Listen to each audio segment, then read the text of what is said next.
Boa noite a todos, boa noite também àqueles que nos acompanham nos seus lives, pelo Facebook e posteriormente pelo YouTube. É um dia de muita alegria e esse dia tão aguardado chegou.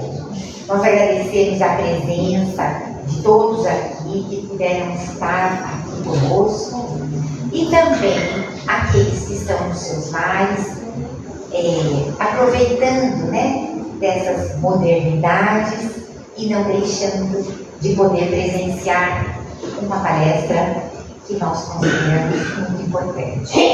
Bom, a nossa palestrante da noite, então, para aqueles que não conhecem ainda, Célia Diniz, é natural de Pedro Leopoldo e é atualmente presidente do Centro Espírita Luiz Gonzaga, fundado por Chico Xavier em 1927. Ela é professora de Química aposentada e palestrante espírita. Então, é com essa alegria, com as músicas que já harmonizaram o nosso ambiente, que nós convidamos, então, sem mais delongas, a nossa querida Célia Diniz. Com o tema, como todos vemos, vencendo a dor da morte.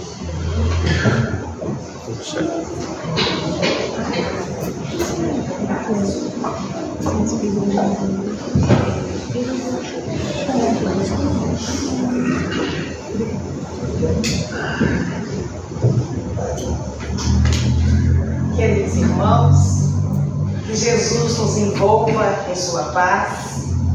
É com muita alegria que eu estou aqui nessa linda cidade com vocês hoje, e eu lamentei não ter chegado durante o dia para que eu visse o belo rio Piracicaba. Na minha cidade tem um ribeirãozinho e aqui tem um belo rio, e eu gostaria muito de vê-lo um dia. Eu agradeço muito a bondade de vocês em me receberem, e é uma honra falar no Centro Espírita, que já tem uma réplica no mundo espiritual, sabia? Chico Xavier dizia que uma casa espírita, quando faz 50 anos na Terra, dependendo, claro, da maneira com que ela levou as coisas, ela tem direito a uma extensão dela igualzinho no mundo espiritual, para nos acolher a todos, necessitados que somos desta casa, estando encarnados ou não. Quando meu filho se foi numa queda boba de uma bicicleta, e mesmo assim foi uma queda fatal, a cidade inteira, solidária, uma cidade pequena, hoje tem 62 mil habitantes, a cidade inteira comentava a tragédia que havia acontecido com a professora de Química. Eu dava aula na época no maior colégio da cidade, todo mundo conhecia todo mundo.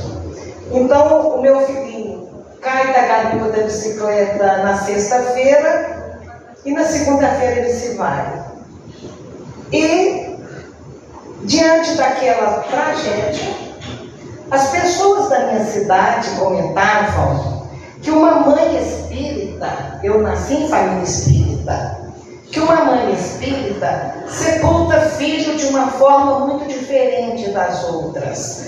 Que uma mãe espírita, na hora de sepultar os seus filhos, tem muito mais equilíbrio, muito mais aceitação, muito mais força, muito mais coragem.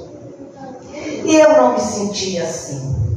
O que eu sentia era que o meu mundo havia desabado sobre a minha cabeça. E eu estava sofrendo muito, muito. Mas mesmo em face de toda a minha dor e de todo o meu sofrimento, as pessoas viam uma diferença de uma mãe espírita. E a partir daí, já se fazem 30 anos mais ou menos, ou mais, eu comecei a ser procurada todas as vezes que acontecia alguma coisa trágica com alguém. Eles diziam, porque até então eu não era conhecida como espírita, Eu era conhecida como aquela professora de química lá do colégio. Então as pessoas diziam, vá lá e pergunta àquela professora onde que ela encontrou tanta força, tanta resignação. E as pessoas queriam saber em que se baseava a minha fé, que não havia se abalado diante da dor. E essas pessoas começaram a me procurar em busca dessas respostas. Angustiada, eu tentava consolar aquelas pessoas com parte dos fundamentos da doutrina espírita que haviam me consolado. E eu sentia que eu não estava conseguindo êxito nesse trabalho. Eu sentia. E num dos meus encontros com Chico Xavier, que nesta época ele já não morava mais na nossa cidade, ele já havia se mudado para Uberaba, e gosto de lembrar que em Pedro Leopoldo, Chico Xavier nasceu e viveu mais da metade da sua vida, porque ele viveu 49 anos lá e 43 em Uberaba. Eu sou bem bairrista para poder dizer isso, porque até hoje eu chego numa cidade e as pessoas me dizem, que beleza, você é da terra de Chico Xavier, né? Você é de Uberaba. Então eu sou bem bairrista para contar que ele viveu mais da metade da vida dele em Pedro Leopoldo. E nesta época a gente o visitava várias vezes em Uberaba. E um dos meus encontros com ele, eu falei, Chico, as pessoas estão saindo de perto de mim exatamente como chegaram. Eu não estou conseguindo levar a elas um mínimo de consolo. Ele então, entre outras coisas, ele me disse assim, ah, minha filha, você é uma privilegiada, porque para você o Evangelho chegou antes da dor. Você não imagina o que passam as pessoas que o Evangelho só chega depois. E com certeza, ele ainda completa me dizendo, essas pessoas precisavam do curso de religião que você tem por ter nascido numa família espírita. E eu entendi que, com certeza, Chico estava nos dizendo que, com certeza, o Evangelho de Jesus está aí para todos e que as portas de Jesus se abririam para qualquer pessoa, em qualquer tempo, que nelas batessem. As portas sempre se abrem.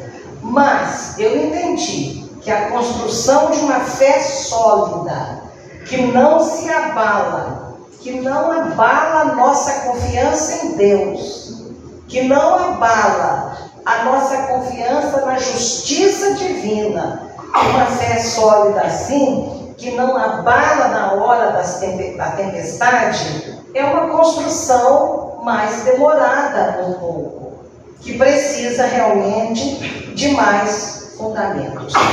E eu entendi como que a doutrina espírita, representando o Consolador prometido por Jesus, ela é um patrimônio espiritual e religioso que nós, que estamos nas lides espíritas, não temos ideia do impacto que a doutrina tem sobre as pessoas que a conhecem pela primeira vez, mesmo diante da dor.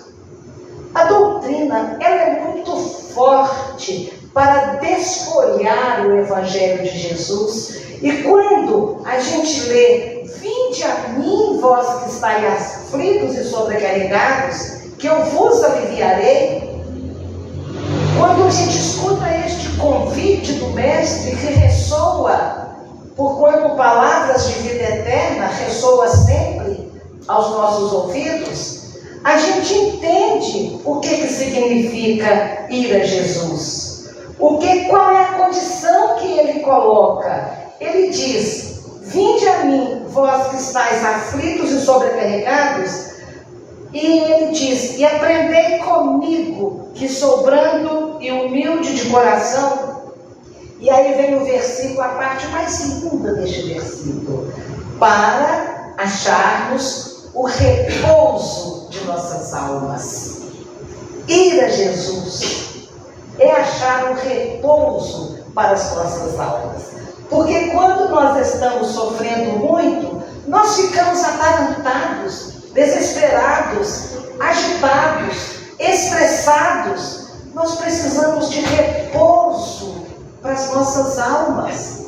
E é no repouso em Jesus que nós vamos conseguir nos abrir para as bênçãos de misericórdia que desce sobre nós no momento mais terrível das nossas colheitas, né? Então o Evangelho vem nos ensinar qual é o pré-requisito para irmos a Jesus e encontrar o repouso para as nossas almas. É observar o jugo, porque o jugo é suave, o fardo é leve. Jugo significa lei. Então ir a Jesus significa um dos fundamentos mais incríveis que a doutrina espírita tem, que é nos explicar as leis divinas que regem as nossas vidas nos dois planos da existência, e seguirmos essa lei e acatarmos essa lei. Aí sim a gente entende o que é ir a Jesus, e com confiança em face do maior sofrimento, nós somos capazes de colocar as nossas dores aos pés de Jesus, ir a Ele, com a confiança de que receberemos tudo que nós vamos necessitar. O Evangelho segundo o Espiritismo, que vem desfolhar o Evangelho de Jesus para nós, tem um parágrafo extraordinário no capítulo Bem-aventurados aflitos. O Evangelho segundo o Espiritismo nos diz que todos os nossos sofrimentos, todos, eu esqueci de passar, outra hora eu esqueci, que todos os nossos sofrimentos, todos, misérias, decepções, dores físicas, perdas materiais, perdas emocionais, perdas de entes queridos, todos os nossos sofrimentos encontram consolação na fé no futuro e na confiança na justiça de Deus que o Cristo veio nos ensinar. Então nós vamos encontrar no Evangelho os fundamentos para todas as nossas dificuldades, porque nada nos separará do amor do Cristo, nada nos separará da consolação que a doutrina nos traz, porque nada vai afetar, para o estudioso da doutrina, nada vai afetar a confiança em Deus, a confiança no futuro, a confiança na justiça. Do contrário, o Evangelho diz sobre aquelas pessoas que nada esperam após esta existência, para aquelas pessoas que simplesmente duvidam que existe uma vida além, as aflições caem com todo o seu peso e nenhuma esperança lhe mitiga o amargor. Então nós encontramos ao longo da nossa vida, tentando levar o consolo que a doutrina traz, essas pessoas que nunca haviam parado para pensar como é a vida no mundo espiritual, como ela continua maravilhosa, nunca tinham parado para pensar no menor aspecto da própria religiosidade. Talvez frequentassem os seus tempos de orações de vez em quando, numa missa de sétimo dia, num casamento, numa crisma, mas não se dedicavam realmente diariamente a esta religião maravilhosa, porque também está ali a base de tudo que nós espíritas conseguimos encontrar. Chico Xavier dizia, eu fiz uma pergunta para ele uma vez: ô Chico, é verdade essa história da Santíssima Trindade, que não está na Bíblia e que é invenção de bispos? E tinha um monte de gente perto. Ele falou: minha filha, devemos muito respeito à Igreja Católica, que durante 18 séculos guardou o Evangelho de Jesus para que nós espíritas viéssemos encontrá-lo intacto só agora. E depois, lá dentro, vem cá, Célia, eu vou te dar uma coisa. E ele dá alguma coisa. Ele sempre me dava alguma coisa. Um presente, ele dava para todo mundo. Tudo que ele ganhava, ele passava para frente. E nesse dar alguma coisa, ele me explicou lá dentro que sim, era uma invenção, que era uma criação, explicou os motivos, mas o respeito pela Igreja Católica, ele fez questão de ser bem severo ao exigir de mim que eu tivesse sempre. E tenho. Então, sobre esse sofrimento, nós vamos encontrar em Cartas do Coração um livro ditado pelo Espírito Meimei, que foi uma doce, meiga professorinha que desencarnou com um problema renal aos 22 anos de idade e depois veio a ser, então, uma das entidades que ditaram os livros mais ternos que Chico escreveu. Ela é, no plano espiritual, encarregada da educação de crianças. E Meimei escreveu de todos os infelizes, os que perderam a confiança em Deus e em si mesmos, são os mais desditosos, porque o maior infortúnio é sofrer a privação da fé e prosseguir vivendo. O maior infortúnio é sofrer a privação da fé. E eu encontrei pessoas dentro deste maior infortúnio, pessoas que sepultaram seus filhos e brigaram com Deus.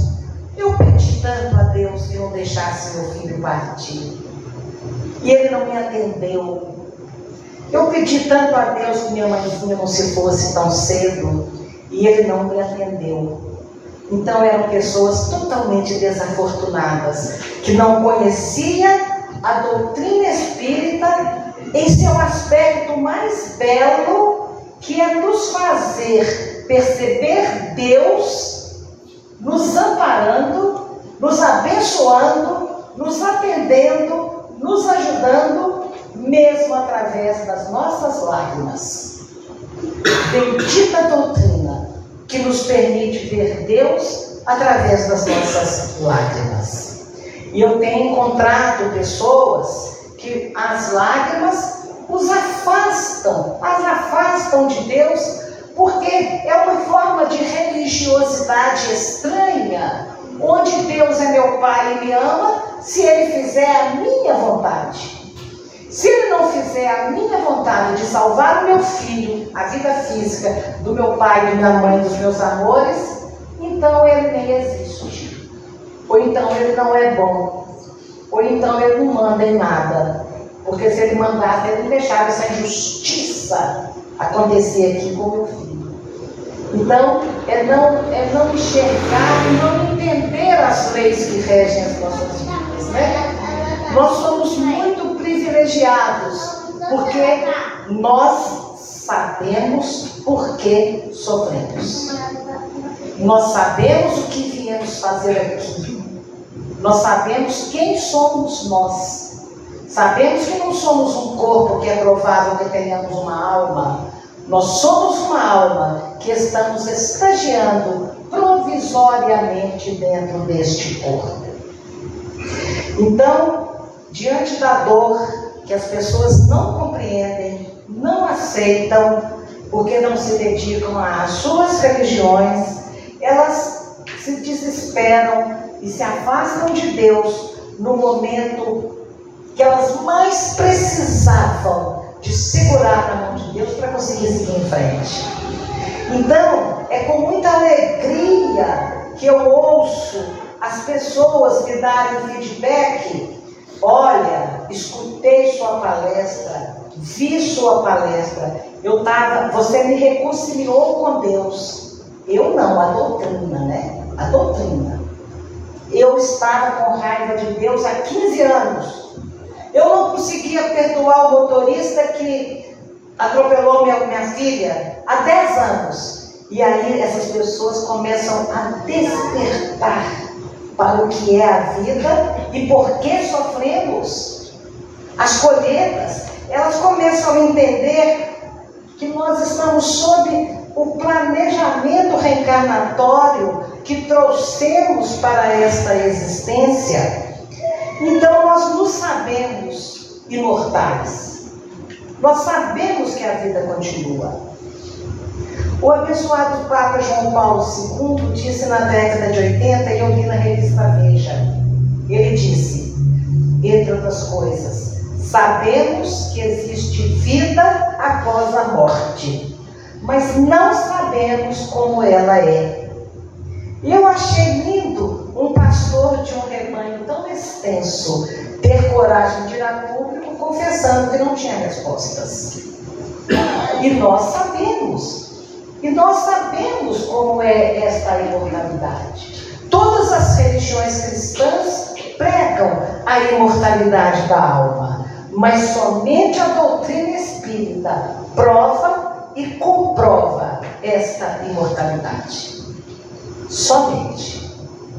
Então, se eu sou imortal, se minha vida continua, a minha noção, a nossa noção de vida vai muito antes do berço que nos acolheu e muito além do túmulo que nos aguarda. E nós estamos dentro dessa imortalidade, onde nós podemos escapar da morte 1000 vezes, mas da vida a gente não escapa nunca mais. Estamos irremediavelmente vivos para toda a eternidade.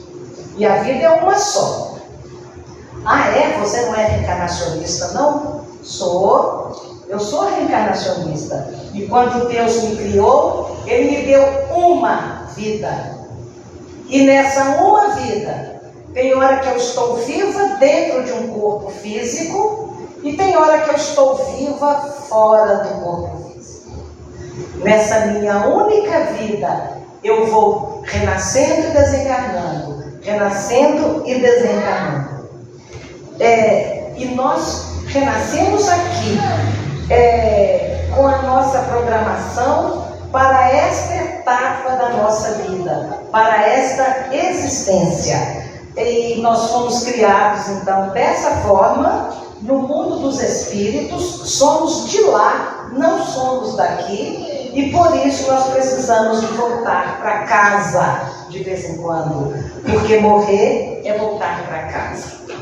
Trago como fundo desta frase, ninguém pode ensinar caminhos que não haja percorrido. Eu trago a entrada da Fazenda Modelo, em Pedro Leopoldo, que é o local onde eu morei por 5 anos, é o local onde o Chico Xavier e o meu pai trabalharam por muitos anos. O Chico era escriturário e o meu pai era uma espécie de um construtor, um mestre de obras. Então eu coloco o caminho da entrada, porque aí nós tivemos a oportunidade de idealizar e fundar o Espaço Cultural Chico Xavier na casa onde ele psicografou Paulo e Estevão durante 9 meses. É uma história belíssima. E essa fazenda vai estar de novo aberta à visitação. É um lugar abençoado. Os mais esotéricos, nós não estamos aqui falando de sacralizar lugares, mas é um lugar realmente que tem uma energia incrível. As pessoas mais esotéricos vê portal para tudo quanto é lado, vê luz para tudo quanto é lado. Mas realmente só aquelas árvores seculares naquelas alamedas já fazem uma sensação de paz deliciosa. Então eu coloco aí o retrato para animar a vocês a me retribuírem a visita.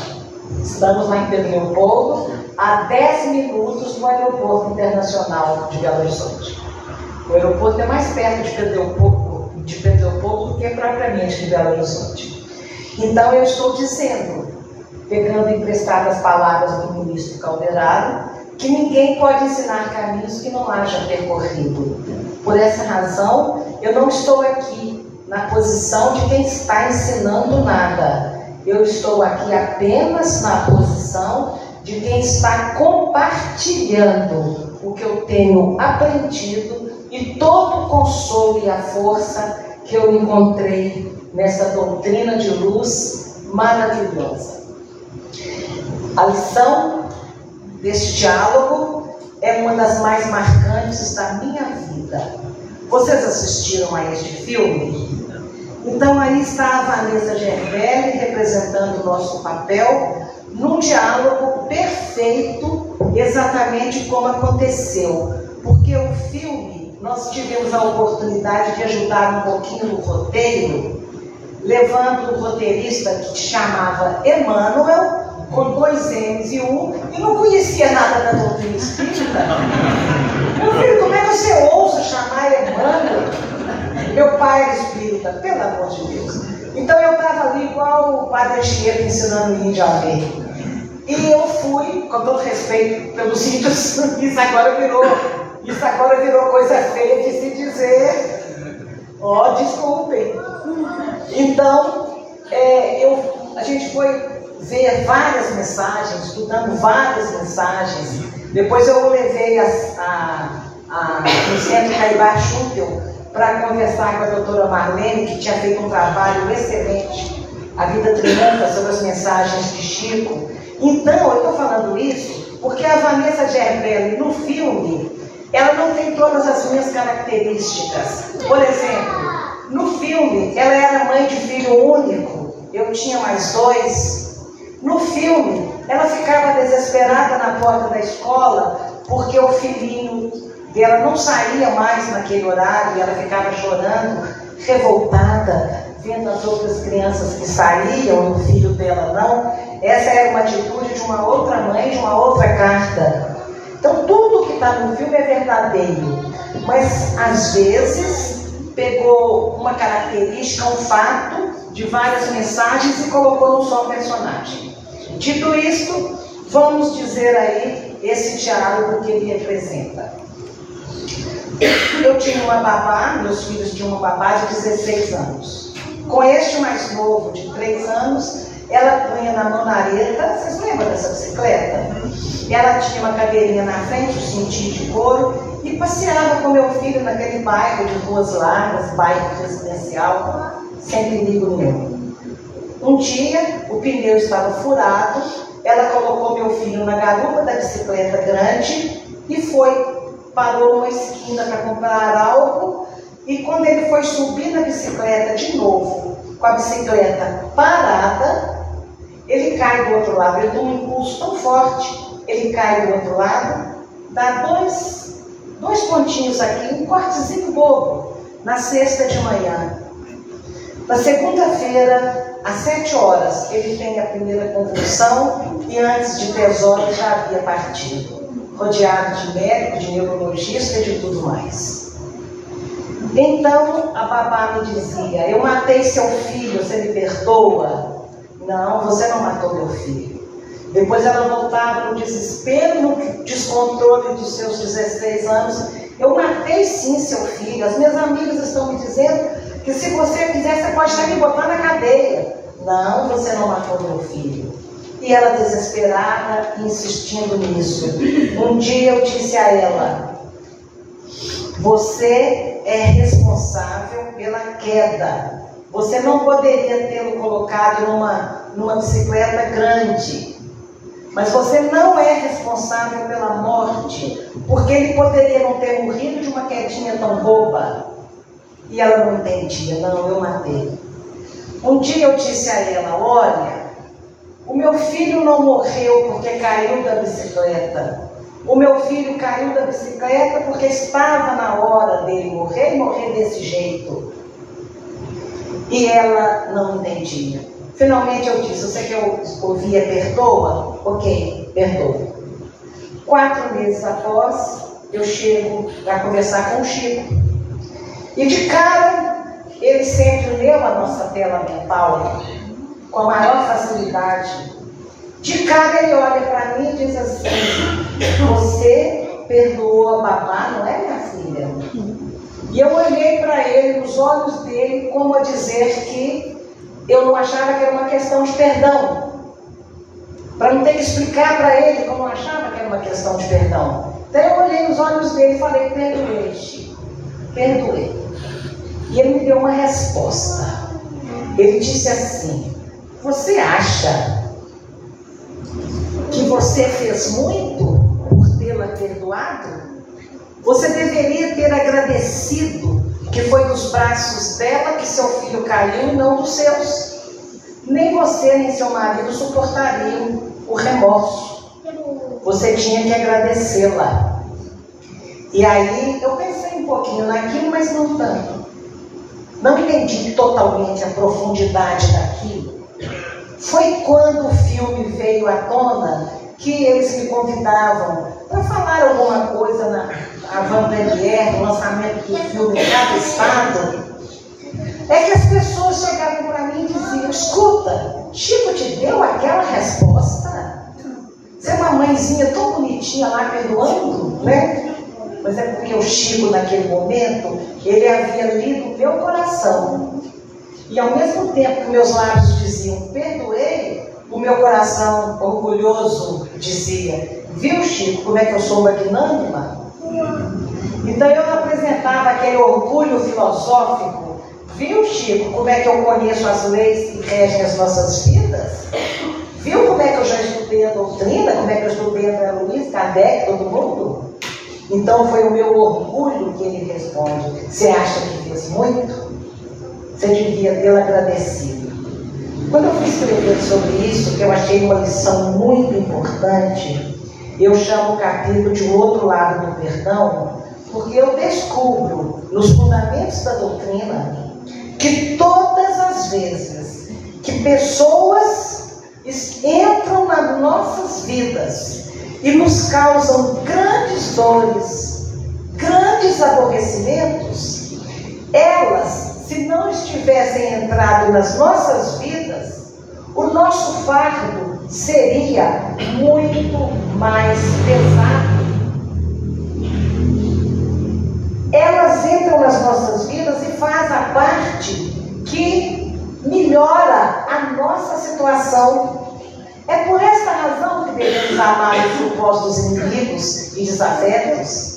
É por essa razão que nós temos que procurar entender a lição que a vida está querendo nos mostrar quando tem alguém ali na nossa vida só nos causando problemas e dificuldades. É esse entendimento que a gente tem que buscar.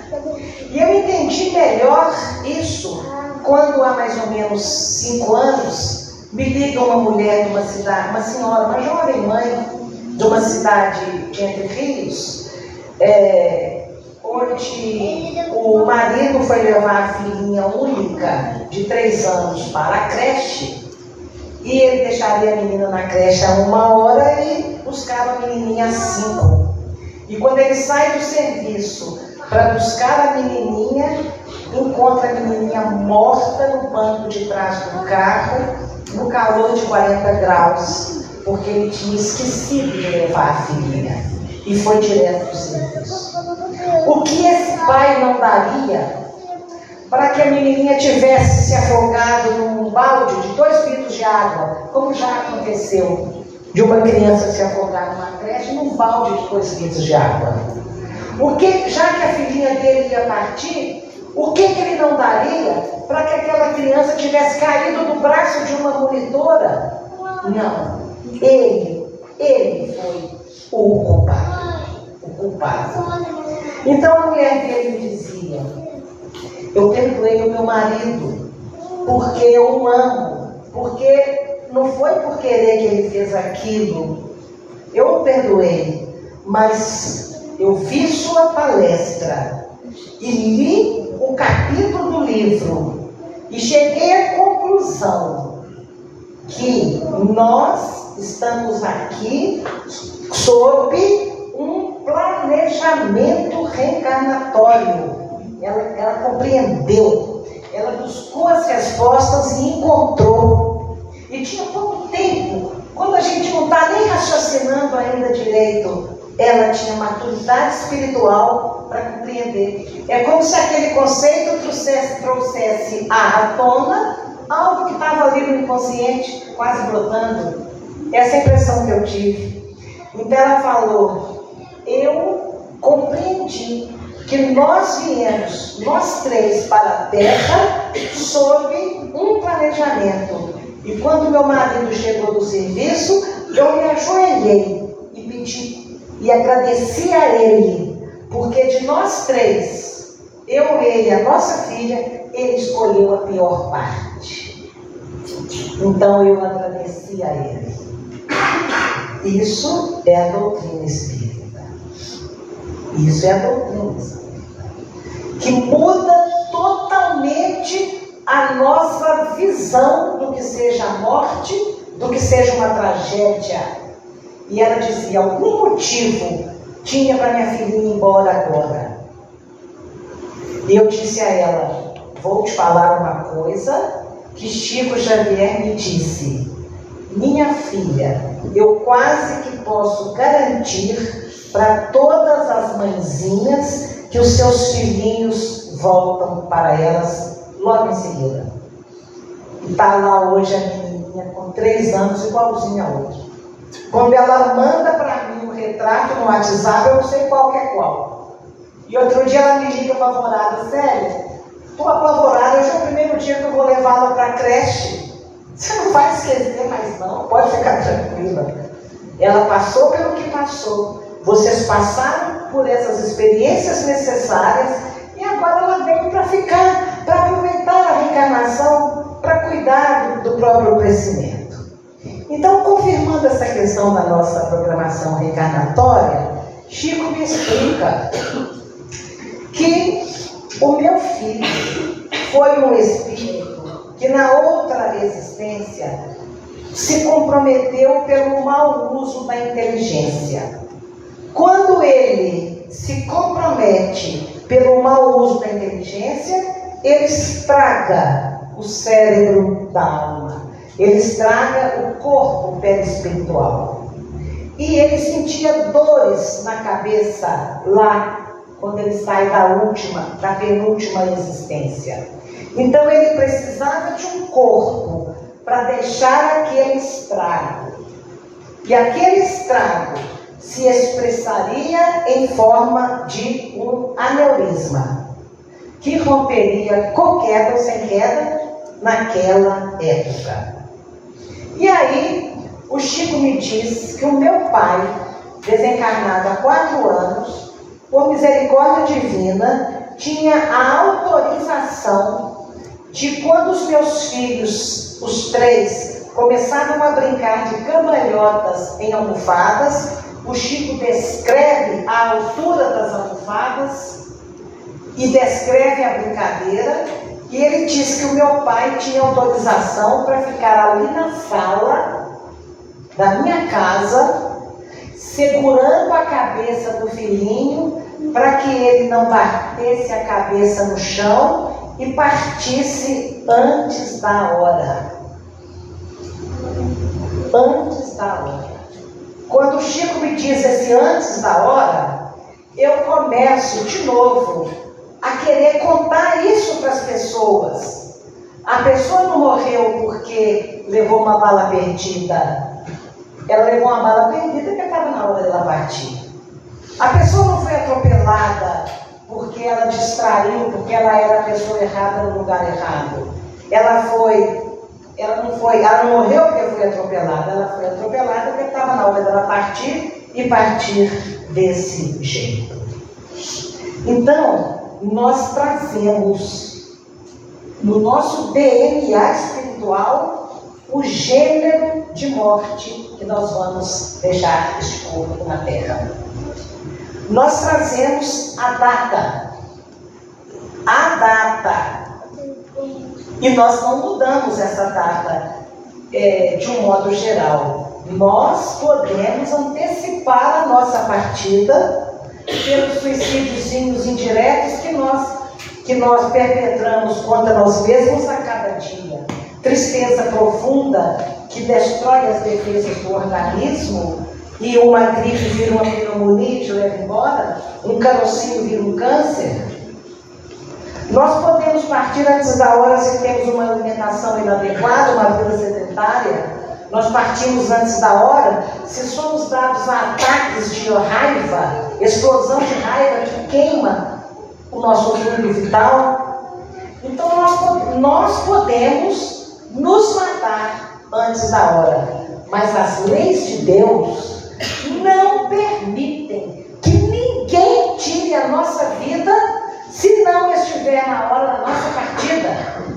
É nesse Deus que a gente consegue acreditar quando estuda Kardec, quando estudamos André Luiz, Emmanuel e outros autores que complementam Kardec, que todos eles estão nos falando da beleza do Evangelho de nosso Senhor Jesus Cristo. Então a gente tem essa certeza. E essa explicação do Chico me autorizou a dizer que todos os tumores infantis, todas as doenças congênitas, todas as paralisias cerebrais, todas as doenças mentais, todos os acidentes fatais, a pessoa se interna com uma cirurgiazinha boba e vai embora, levada por uma infecção hospitalar, as malas perdidas, nada disso é o acaso. Nada disso é o acaso. As balas não são perdidas, elas são direcionadas por um planejamento. E vamos estudar muito a doutrina, porque eu não posso gastar mais do tempo de vocês explicando os mecanismos da justiça de Deus que já conseguimos compreender. Essas conclusões aqui das doenças que eu estou dizendo está no livro Justiça Divina, que Emmanuel escreveu explicando a obra de Kardec entre a terra e o céu. Então nós estamos falando, nenhuma palavra do que eu disse é fruto do que eu acho ou do que eu penso. É fruto do que estudei, do que pesquisei e do que encontrei na doutrina espírita. Se alguém não concordar comigo, vai discordar de André Luiz, de Kardec, de Jesus, de Emmanuel, porque eu estou baseando neles, tá? Se alguém fala, peraí, planejamento encarnatório, peraí, ninguém morre antes da hora? Não. A pessoa só morre antes da hora se ela mesma antecipar a sua partida. Do contrário, está indo na hora certa. Um ladrão pode dizer, nem que eu mato alguém, mas hoje eu vou encontrar alguém para me dar um dinheiro para eu me drogar. Então o ladrão sai de casa. Ele escolhe o dia, ele escolhe a arma, ele escolhe o local, ele escolhe o horário. Mas a vítima, ele não tem autoridade moral para escolher. As leis de Deus não permitem que sejam vítimas daquela maldade, daquele crime, daquele latrocínio, quem não está na hora de partir e quem não trouxe o gênero de morte violenta para se despedir da vida. Então, é neste Deus que nós acreditamos. Dos meus pais, toda hora, hein? Isso é esse negócio, né? Você está seguindo. Vamos lá. Meus pais, a maior gratidão é terem me acolhido num berço espírita, espírito tão endividado como era o meu, e é. Eu já disse que o meu pai trabalhava na Fazenda Modelo com o Chico, e quando ele se aposentou, ele foi construir casinhas na periferia da cidade para as famílias assistidas pelo centro. Na volta para casa, ele é atropelado por um caminhão e se vai 3 dias depois, aos 66 anos de idade. Foi muito traumático, foi muito triste vê-lo partir ainda tão jovem, tão sábio, tão espírita. Foi muito difícil. E, pelo que Chico nos contou, do desencarne do meu pai, eu posso dar uma certeza para as pessoas. Vou falar que certeza que é. O Chico contou que ele estava em Uberaba. O espírito Bezerra de Menezes se aproximou dele e disse assim: vamos em Belo Horizonte, no hospital, desligar o bico. Está na hora da partida dele. Desligar os laços que prendiam a alma ao corpo, né? E o Chico ajuda naquele desencarne. Eram amigos de décadas. Então o Chico ajuda naquele desencarne. Quando meu pai sai do corpo, o espírito Lico sai do corpo, ele escuta assim: pai, e ele olha aquela mocinha e não reconhece. E a mocinha diz: pai, você não está me reconhecendo? Eu cresci. A mediunidade do Chico é tão extraordinária que ele foi capaz de pensar, ele foi capaz de nos dizer o que o meu pai sentia e pensava naquele momento. E meu pai abraçou aquela mocinha e disse, e pensou: minha filha, 7 anos de saudade. E pensar que você também veio para o lado de cá, debaixo de um caminhão.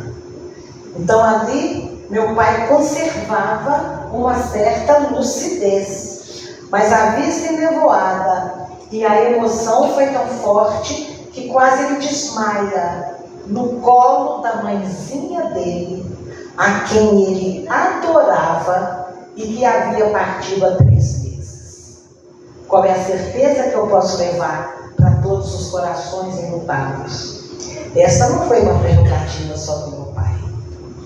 Todos nós podemos encontrar e reencontrar os nossos entes queridos. 2 anos depois, o meu pai escreve numa mensagem que ele encontrou a filha, a mãe, os amigos do centro, os pioneiros, os fundadores, outros filhos que haviam partido. Ele encontrou com um menininho que ele teve, que se foi aos 9 meses de idade, no princípio do casamento. Estava lá o filho, ele fala com minha mãe: Lia, nosso Marcos, Lia, nosso Marcos nos esperava. Então eu posso levar essa certeza do reencontro. Chico Xavier me disse quando meu filho se foi: seu pai manda te dizer para suportar a sua dor com dignidade, que um dia você vai dizer: graças a Deus reencontrei meu filho. Ouvir isso, gente, ouvir isso com 4 meses de luto, deu um alento no meu coração, um alento, porque a morte deixa de ser a despedida para ser uma questão de paciência. É só esperar que eu vou encontrar de novo. E isso muda tudo. Isso muda absolutamente tudo. E eu entendi, pelo que meu pai explica, que nós precisamos sair daqui melhores do que chegamos para merecer essa dádiva do reencontro. E eu sei que um dia, na mistura, na exata combinação entre misericórdia divina e merecimento, nós todos vamos viver essa indescritível felicidade na paz espiritual. Os anos passaram, eu fui levando a minha vida da melhor maneira que eu pude, criando os meus 2 filhos, de 4 anos e meio e 6 anos, fui levando com as 30 aulas de química, uma casa enorme para administrar. Eu falo administrar porque até hoje não sei cozinhar e isso é tão bonitinho. Porque sobra muito tempo para eu estudar e preparar minhas coisas. Então, gente, eu fui vivendo, mas de repente, me vejo de novo na porta de um CTI. Lá eu rogava a Deus que deixasse a minha filha comigo. E eu acreditava que daquela vez a minha vontade ia ser a mesma vontade de Deus. E se há 23 anos antes dessa data eu tinha sido arrogante com o Chico Xavier, dizendo, perdoei, aí na porta do CTI eu estava sendo arrogante com o próprio Deus. E eu dizia, meu Pai, eu sei que seja feita a vossa vontade, mas raio não cai duas vezes no mesmo lugar. Eu não preciso, eu falava arrogantemente com Deus, eu não preciso mais desta experiência. Ninguém sofre um segundo a mais além da necessidade de aprender alguma coisa. E arrogantemente eu dizia a Deus, eu já aprendi tudo que a perda de um filho tem para ensinar. Eu não preciso mais dessa experiência. Se Deus fosse gente, Ele estaria rindo de mim. Como ela é ingênua, como ela é boba, né? E no entanto a Mariana se vai. E naquele momento que uma dengue hemorrágica levava minha filha em 3 dias, mãe, não fui trabalhar hoje porque eu estou gripada, com diarreia, com febre, daí 3 dias ela está morta. Aos 27 anos, linda, noiva, feliz, ia começar a construir, totalmente entranhada nos projetos da vida material, e lá se vai a Mariana. E naquele momento, eu disse, minha filha, o que a gente aprontou para necessitar dessa experiência tão dolorosa de nos separar agora, de ver você partir agora. E eu comecei a pensar que eu precisava ajudar a minha filha. Eu precisava ajudar a minha filha, porque para ela ia ser muito difícil. Ela tinha tido evangelização infantil, ela tinha frequentado a mocidade um pouco, depois a faculdade, os vestibulares, tudo afasta um pouquinho. Ela me ajudava em fazer feira de livro, ela carregava caixas de livro, na distribuição ela carregava cestas básicas. Ela ocupava na minha vida um espaço enorme. E lá se vai ela. E eu precisava de ter força, eu precisava de ter humildade de reconhecer que tinha muito que aprender ainda. Eu precisava de ter humildade para recomeçar aquele caminho, de reconstruir e colar os pedaços que meu coração partiu de novo em 1000 pedaços. O meu marido disse, o que vai ser de nós? Chico não está mais aqui. Eu falei, nós não precisamos mais dele. Seria maravilhoso aquele abraço de novo.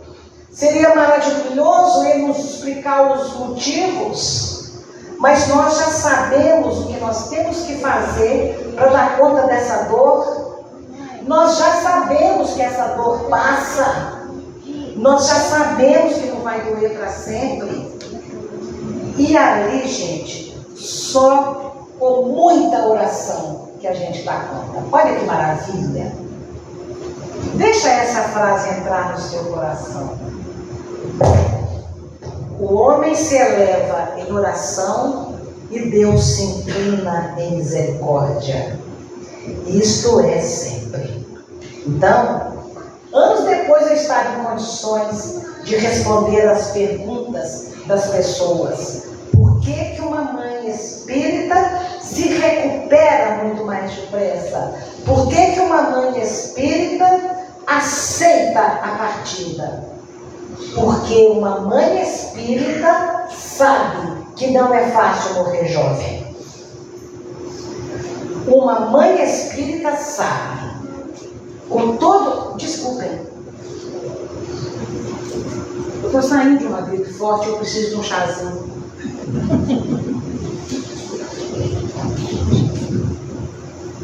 O que vocês acham?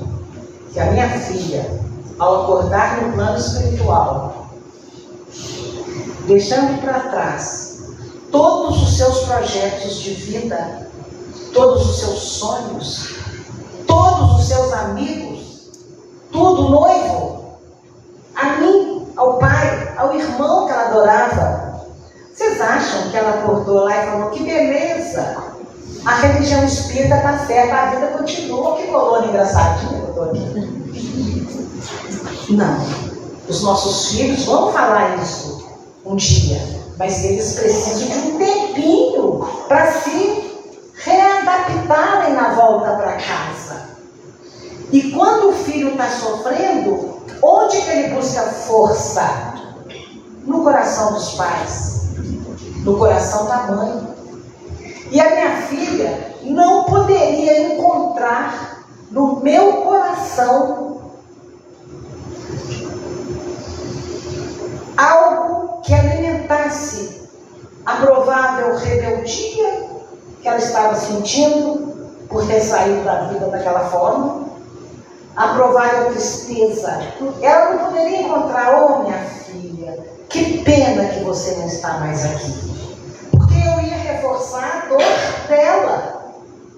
Então eu comecei a pensar: Moisés nos ordenou, nos mandou amar a Deus sobre todas as coisas.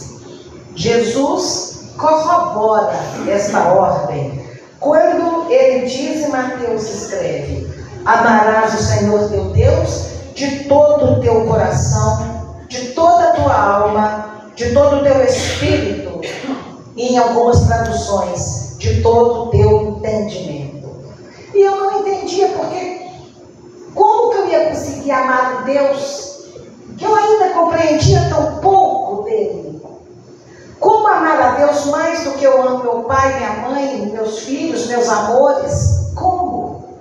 E foi com a partida de Mariana que eu descobri que só amando a Deus mais do que eu amava a ela, eu daria conta de ser a mãe que ela precisava naquele momento. Eu daria conta de realmente soltá-la do cipoal da minha dor. Eu daria conta para dizer: minha filha, nós vamos dar conta dessa separação. Segue com seu pai, com o nosso pai. Deus é o pai de todos nós, ele tem como te acolher, te amparar e te dar aí o que você precisa. E eu vou receber aqui nós todos o que nós precisamos. Então, eu precisava de ajudar minha filha a desencarnar. Porque do contexto que estamos comentando, desencarnar significaria que ela conseguiria deixar para trás todos os seus sonhos, todos os seus projetos, todos os seus amores e se abrir para novos sonhos, novos projetos e antigos amores que ela encontraria lá.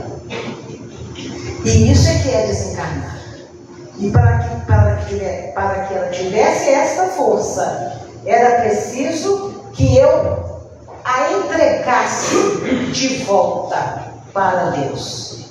Só amando a Deus mais que eu amava a ela, é que eu tive forças de do fundo do meu coração se dizer: vai, querida, segue em frente, não olhe para trás, segue em frente. Mais na frente nós encontramos.